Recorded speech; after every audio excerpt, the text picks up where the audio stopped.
Guys એમ તો મસ્ત ઉનાળો આવી ગયો છે, પણ રાઈટ નાઉ 5મો મહિનો ચાલે, મે મહિનો.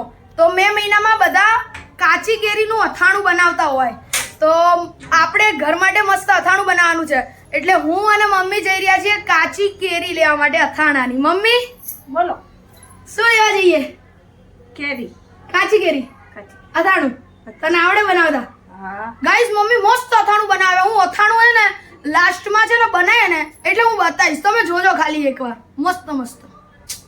ચલો ફેમિલીને કહી દો આવી જાઓ અથાણું ખાવા. આવી જાઓ અથાણું ખાવા. ગાઈસ ફાઇનલી આપણે મમ્મી બંને માર્કેટમાં જે કેરી લેવા ગયા હતા ને એ કેરીના હળદરવાળા અને મીઠાવાળા ખાટા પાણીમાંથી પણ નીકાળી દીધી. પછી એની બધી જે ગોળની પ્રોસેસ ને બધી હોય છે કંઈક તે બધી બી પ્રોસેસ કરી દીધી. અને ફાઇનલી આચાર મસાલો ને બધું નખાઈ ગયું છે. અને અથાણું હવે થોડાક દિવસ મતલબ એને સ્ટર કરવું પડશે અને મિલાવવું પડશે એ રીતે.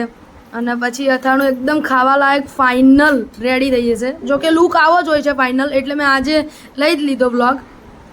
એવું કંઈક છે. મમ્મી કેવું બન્યું અથાણું?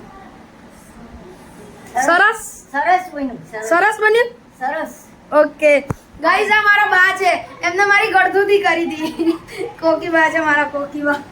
અને બનાવ્યા પછી 8 દિવસ રાખવાનું. હા બનાવ્યા પછી 8 દિવસ રાખવાનું. સાચી વાત. અને રોજ હલાવવાનું સવારમાં. હા રોજ સવારમાં લાવવાનું. યસ રાઈટ વાત છે. તો થેન્ક યુ સો મચ બા. મમ્મી મસ્ત અથાણું બની ગયું નહીં આપણે? મસ્ત અથાણું બની ગયું, જોરદાર નહીં? ઓકે.